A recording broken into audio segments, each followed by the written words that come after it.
Hindi raw minamasama ng Department of Justice o DOJ ang paghahay ng depensa ng isang omnibus motion to quash sa warrant of arrest na inilabas ng Laguna Court laban sa negosyanteng si Atong Ang kaugnay ng missing Sabongeros case. Ang nasabing motion ay tugon ng kampo ni Ang sa warrant na inisyo nitong Enero 13 dahil sa katuwirang inilabas ito ng korte nang may pagmamadali at batay sa incomplete information mula sa DOJ para sa pagtukoy ng probable cause. Ayon sa lead counsel ni Ang na sa Attorney Gabriel Villarreal, pinayuhan niya ang negosyante na huwag munang sumuko hanggat hindi nauubos ang lahat ng legal na remedyo. Ayon naman kay Justice Acting Secretary Frederick Vida, ito ay bahagi lamang ng legal na remedyo ng kabilang panig. Pero tiwalang ehensya na matibay ang kanilang inihaing kaso para mapanagot ang negosyante sa pagkawala ng mga sabongero. Suportado anya ng matitibay na ebidensya ang mga kasong kidnapping with homicide at kidnapping and serious illegal detention. These are remedies ng counsel nila, di ba?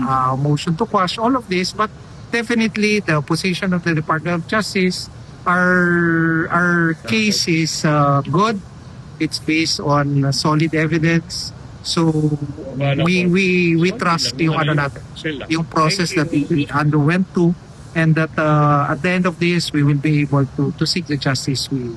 Samantala, patuloy ang koordinasyon ng mga law enforcement agency, partikular na ang Criminal Investigation and Detection Group para sa pangangalap ng impormasyon sa kinaroroonan ni Ang matapos itong ituring na #1 most wanted sa bansa.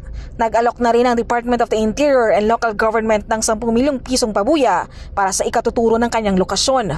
Batay sa impormasyon ng gobyerno, hindi pa nakakalabas ang bansang negosyante sa kabila ng paghahanap sa kanya sa iba't ibang rehiyon tulad ng Metro Manila, Central Luzon at Bicol. Inihanda na rin ng Bureau of Jail Management and Penology ang 3 pasilidad sa Laguna at Batangas kung sakaling tuluyang madakip ang negosyante. Para sa Diyos at Pilipinas kumahal, Margaret Gonzalez, SMNI News.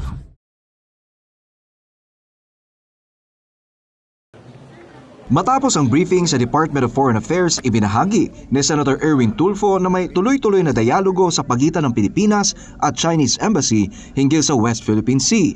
Pero aminado ang senador na ang palitan ng maanghang na pahayag ay nakakaapekto sa maayos na diplomatikong usapan. What I'm saying is siguro wag na nating dagdagan pa, leave it what happened, iiwan lang natin na ganun muna. Pero huwag na nating dagdagan pa siguro kasi parang na-ignite. I understand naman the position of Department of Foreign Affairs.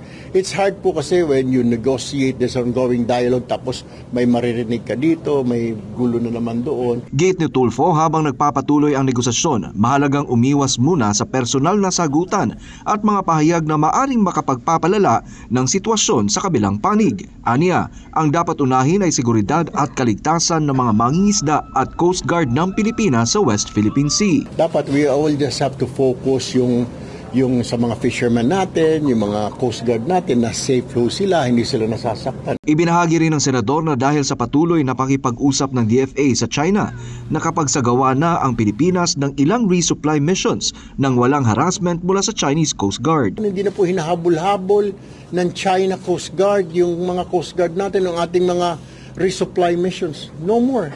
Nakailang mission na po tayo, 3, 4 RORE mission na po na dahil sa pakiusap po ng foreign affairs natin, pumayag din po ang China na resupply, it's humanitarian purpose, pagkain ng mga sundalo. So hindi na ho inahabol-habol, biglang tumahimik po.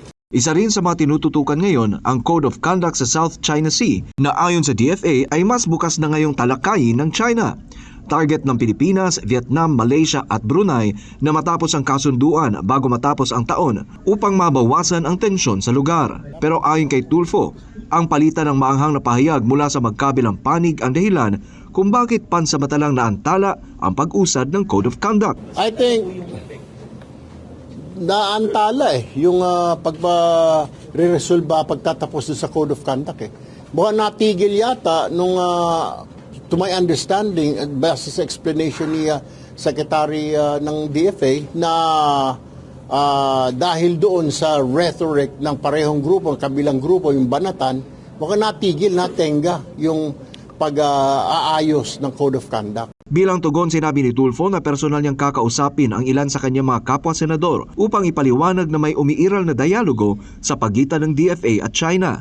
Dagdag pa ng senador, makikipagpulong din siya sa National Security Council upang talakayin ang mga pahayag ng mga opisyal na nasa ilalim nito, kabilang si Commodore J. Tariela, para masigurong hindi makakasagabal sa ongoing negotiations. Yung problema natin dahil doon sa bangayan, sagutan. Kaya nga today, after this, I will personally go to the office of Senator Ontiveros and Senator Kiko. Hindi ka sinasabi na huwag na tayo magsalita. Kung may mali, di ba? Pero what I will just explain to them na may ongoing negotiations, may mga dialogue na binibilisan na po ng lahat ng parties ng 4 na countries na matapos po yung Code of Conduct para ma-implement na po.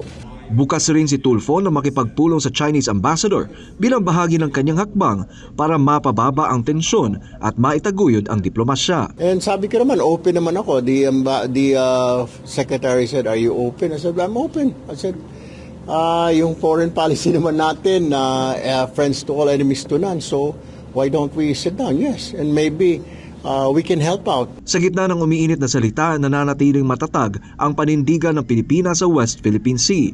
Pero ayon sa Senado, diplomasya, hindi bangayan ang susi para maprotektahan ang soberanya, kapayapaan at interes ng bansa. Para sa Diyos at sa Pilipinas kung mahal, Troy Gomez, Ag-ulat, SMNI News.